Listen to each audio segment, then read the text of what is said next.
These images illustrate the global response to HIV and AIDS. This unprecedented response has developed during 30 years all over the world.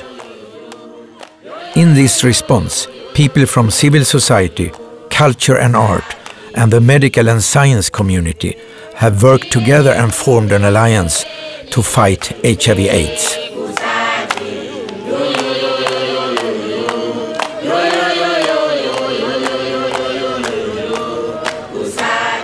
Why is it important for Harvard School of Public Health to take this initiative? The 30-year mark offers us a unique opportunity to pause and reflect about what AIDS has meant for the world as a whole in a comprehensive manner, but also then use that reflection to chart the way towards the future. What's been unique about the AIDS epidemic is that it's an epidemic where scientists and activists have worked together. Maybe not at first, but really throughout the last few decades have worked together to create solutions and to move forward. We need to now reactivate that collaboration and that activism if we're going to end this epidemic, because we've become complacent, both in funding and in political will. We hope to bring together a very exciting group of people. It's going to be an open participatory meeting held at Harvard, but open to the world. And most importantly, I think by tackling the problem in this integrated manner, I hope we can build communication bridges between the science and medical side, the artistic and cultural component, and the global governance and civil society parts of our program. And I hope that will generate a very unique dialogue.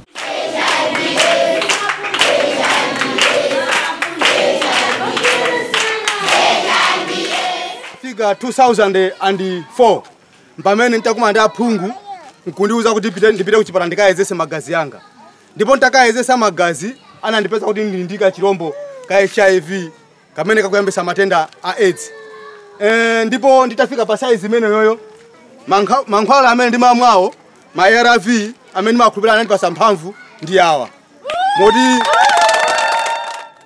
One thing we've learned over 30 years from this epidemic is that the most powerful deterrent to fighting AIDS is the stigma and discrimination that it carries throughout the world.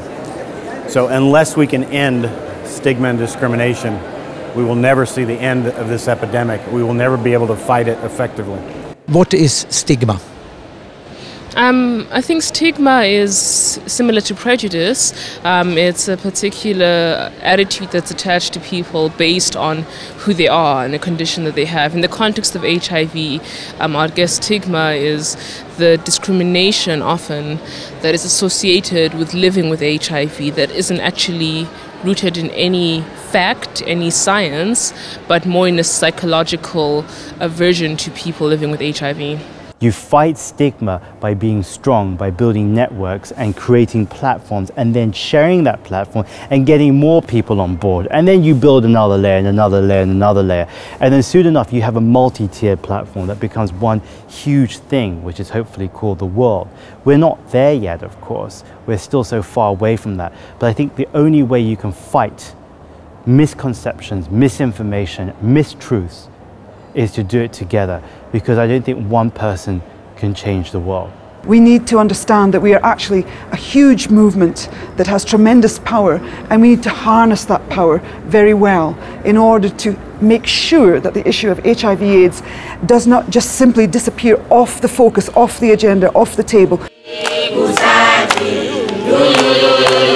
So what we try to do is to have a reflection of why it was that AIDS generated this extraordinary response, and how can we use that platform of achievement to continue to face this ongoing crisis.